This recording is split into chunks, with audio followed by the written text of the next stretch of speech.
This is not a transaction question, but I will bring up transactions, but I want you to just get into the basketball version of this first. And like, could they actually do this with this current roster, which is very similar to obviously what we saw last season? Yeah, I mean, they got as good a shot as anybody to win the West again. I mean, you think about what they were able to do. Klay Thompson's gotten out to a little bit of a slow start, missed, 4 or 5 games with the plantar fascia injury. He's working his way back. But the amount of depth that this team has been able to bring in and how well that they are playing, especially as of late, it gives them a chance. I mean, of course, when you get to the playoffs, you're shortening rotations. You're not going to run, 9, 10 deep in the playoffs, but they have the capability of interchanging guys based off of who's playing well and who's not to really be able to shake up how a series can look based off personnel and matchups they want to try to exploit. And, one of the things that they've been able to do really well also is, they've been able to dominate in the paint. I mean, with Daniel Gafford and Derek Lively, you've got a really good, you probably have the best center tandem in the league based off of what both of them can do. And if they're staying out of foul trouble, we're talking about two guys that are going to spend, 48 minutes on the floor, depending on how well one or two of them is playing. So you've got really good front court, depth with Lively and Gafford. PJ Washington has been everything and more for this team. He's really improved his game, getting more on the block, posting up a little bit more as well. He's starting to knock his threes down at a much better rate over the last several games as well. And he's going to be their best defensive player every night. So that continuity is there with Washington. Obviously, you've got Luka and Kyrie to start off with. And if they're playing at their capabilities, we're talking about the best backcourt duo probably in the league at this point. So if all those things continue to come together and everyone continues to play, within their role, whether it be Spencer Dinwiddie, whether it be Najee Marshall, whether it be Quentin Grimes, Jaden Hardy providing a little bit of a spark off the bench with some of the scoring and, some better playmaking. We talked about Gafford coming off the bench. Maxi Kleber is still a value. Even he's as much maligned these days as he's ever been because right now just not a lot of confidence in him as an offensive player, but he's still got a lot of defensive versatility, and that's why the team, still continues to have him, around. So they've got a lot of pieces that fit together extremely well. Now it's just about playing together night in and night out and remaining healthy. But yeah, they've beaten Oklahoma City. They know what it means to go on the road in the playoffs and beat them. They've beaten the Minnesota Timberwolves. They understand how to beat them, and they're a little bit different now without, Karl Anthony Towns, as New York Knicks fans are finding out. So they have a real legitimate shot of being able to win the West again. Oklahoma City, I would think, for them is probably going to be their biggest challenge. But at the same time, again, they have got a lot of confidence that they match up well against them. But yeah, they have to be able to just defend. They've been a top 10 offensive and defensive rated team throughout the majority of the year. If they defend at that kind of level, they're going to score a ton. They're going to be a top 5 offensive team most of the year. But they can play that kind of defense, then yeah, they definitely have a great shot of winning the West again for sure. Yeah, like OKC was the hot team coming into the season that a lot of people were on. Rightfully so, because same for me. I picked them to win the West, based off of the personnel that they had. Yeah. Yeah, I did too. But I think them and Dallas, because of what Dallas did last year, like I would say that they're on tier 1 of this conference. Houston is second in the West right now. I'm not saying it's not legit, but I do think like this is a situation where you're younger, you kind of have to get into the playoffs first, win a series. Like there's a legitimate process that we've seen play out in history time and time again. Like oftentimes you just need to get your ass whooped first. And they do have veterans like Fred VanVleet, Dylan Brooks. Dylan Brooks is a vet. Yes, but so. You look at like Alperen Sengun has been in playoffs, Jalen Green, like other guys throughout the roster, but they're talented. But I would not favor them to beat the Mavs or Thunder if healthy in a playoff series. You have Memphis, who Dallas just beat, and Memphis is a wild card because of what they could do and because their organization, like they could get frisky and try to make something happen, trade deadline time, things of that nature. And the Clippers obviously without Kawhi, but they're overachieving right now. They could actually they have the salaries to pull something off. We'll see. Phoenix is Phoenix. Golden State's Golden State. Denver is not quite Denver, but they still have Nikola Jokic, so you got to respect all of them. The Lakers feel a little bit old, but they're going to try to win now. And then it's like, are the Timberwolves going to get it together? I don't know about that. And moving on down, it's like the Spurs, the Kings, the Blazers. Like I don't know if how many of them are worth talking about in a serious manner. But I think with Dallas, here's what I would look at. Like the the rotation is deep. It's good right now, but things happen, injuries happen, guys fall off, whatever the case may be. Like you have to continue to refine and retool around the edges of your roster. And I'm staring at their cap sheet, not at the second apron. And Spotrac is even saying that they're not even at the first apron. They're like 500K short, roughly.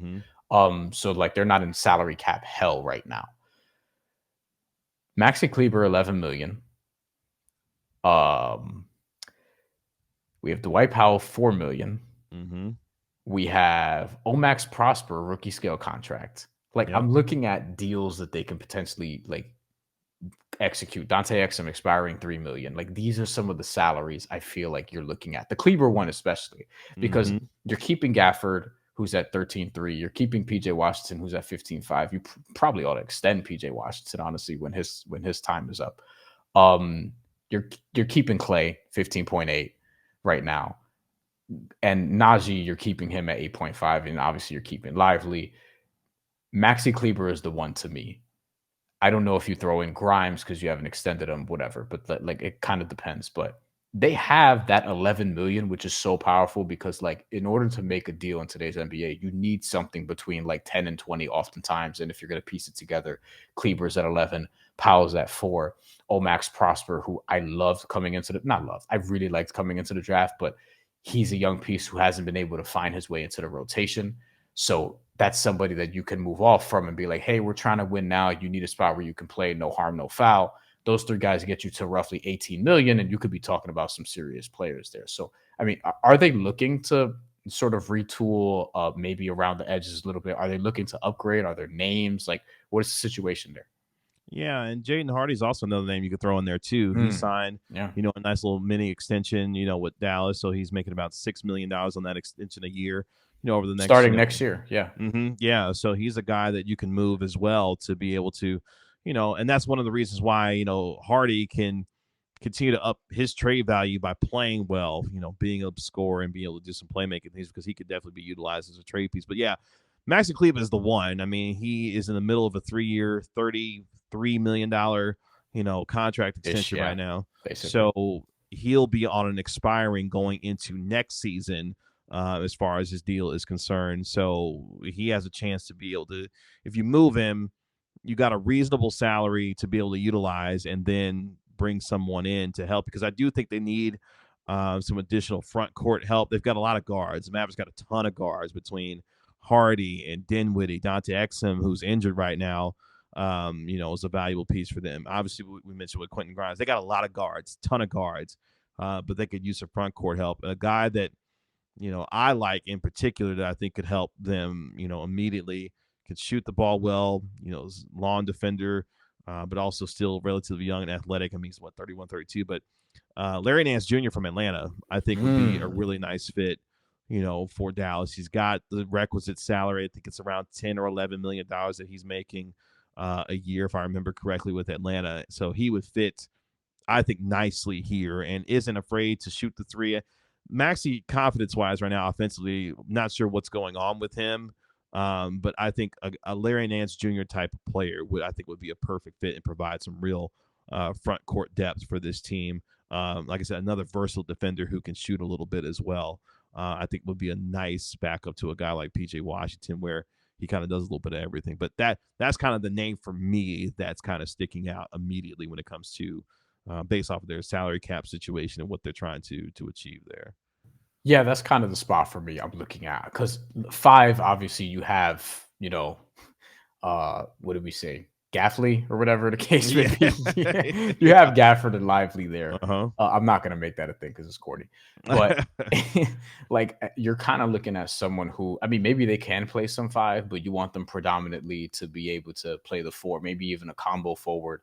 Because PJ Washington, like he really is, he's a 4 in the modern NBA, but he could play some 3 as well. And Najee Marshall, like he's listed as a 3, but obviously it's 6'7", 220 in the NBA in 2024. You're going to play some 4. Like that's just the nature of how this goes.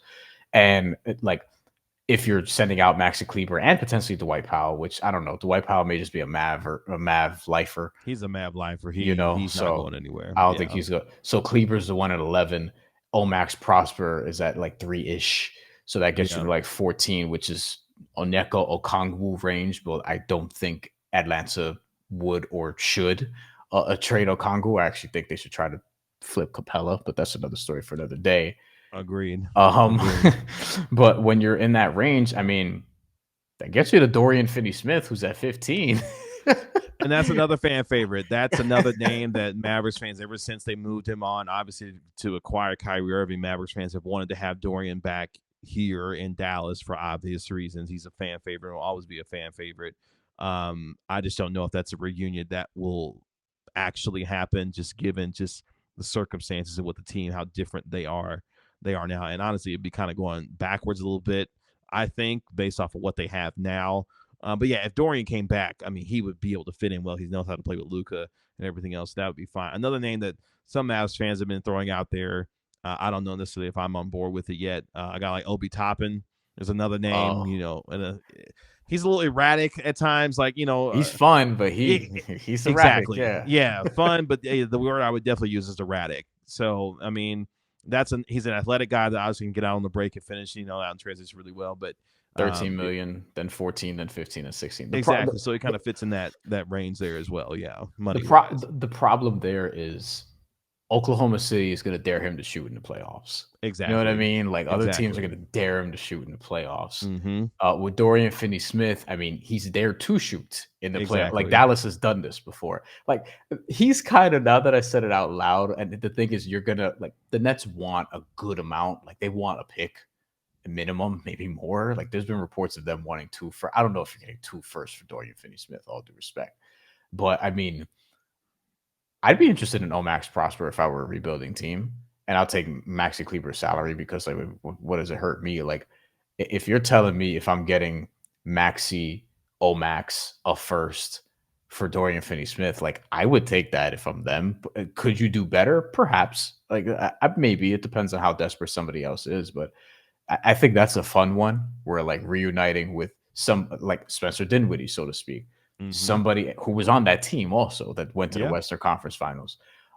Somebody who knows exactly 1,000% what he's going to do from day one, what the role is. He's not going to play as much as before because of the emergence of PJ Washington, but that's fine. He's a vet now. He's like, I want to say he's 30, 31-ish in that range. Like I think him giving you 18, 20, 22 minutes a night, that's fine. Perfectly fine. Yeah. And again, he would fit in seamlessly with the locker room and understand, like I said, what his role would be and be able to play it from day one. It's just with the composition of the team and the way that they've got, Najee Marshall, and obviously, like you mentioned with PJ Washington, who you move on from or who you replace him with as far as minutes are concerned would be interesting for Jason Kidd. I mean, he's got a juggling act right now with the guys he's trying to play, night in and night out. If you add Dorian to the mix, that would be another interesting wrinkle to have to try and navigate. But, Mavericks fans, like I said, love Dorian. I love Dodo. Like he's a fantastic cover, really good player, really worked hard to become the kind of player that he is. I'm sure Brooklyn Nets fans have found out how much of a hard worker he is. They like him for sure. Yeah, and like him a lot. So for sure. Couple other names I'll toss to you before we get out of here in this range. I love this player. I don't know if he's gonna fit, and I don't even know if he's gonna be traded because this team is also trying to compete. But Bobby Portis makes 12.6-ish million. Does not have a contract extension for Milwaukee. That's a great contract for him. Like when he signed it, I thought, I agree. That's a hell of a deal to keep Bobby Portis there. Like he must have really wanted, because I think he could have got a little bit more on the open market somewhere else. Yeah, but he's in the perfect role though. Exactly, and an environment like for somebody who has bounced around from chaos to chaos, like chaotic organization after chaotic organization, drafted by the Bulls, traded to the Wizards, then was with the Knicks before the Knicks were like the most functional Knicks in my lifetime. Like he was in one of the last like bad Knick teams. And obviously Milwaukee now, like he found a home. There's something to be said for that. But because there have been rumors like, are they going to move on from him, Connaughton, Brook Lopez? I think that's tabled for now. So I don't think that's going to be a thing. But if it does, like, and his name is floating out there, that's one that I'd sniff around for, because obviously he can play the 4 or the 5. He can't play the 3, but he can play the 4 or the 5. And he does in Milwaukee. You have Kelly Olynyk, 12.8, then 13.4. And Toronto is going to be incentivized to continue to, like, Max Prosper is a guy that makes sense there, because they're just trying to play young for the most part. And I'm not going to say tank, but they're not exactly trying to win games right now. So Kelly Olynyk is another one. And then you also have, I had another name here, Beef Stew Isaiah Stewart with the Detroit Pistons, but he's on a long-term deal. I wouldn't do that, and I'm not sure he's as clean of a fit. But that's pretty much it. Any of those names interest you at all? Probably Portis, I would imagine. Probably Portis. And I apologize, my original camera went out. It's all right. We're wrapping up. It kind of cut off, but yeah, I mean, and Olynyk's another guy that Mavericks fans have talked about for quite some time. As well as a guy that he'd fit. He would. Yes, he kind of fits the aesthetic. If you know, he's somebody you can't leave open from 3 in a playoff game.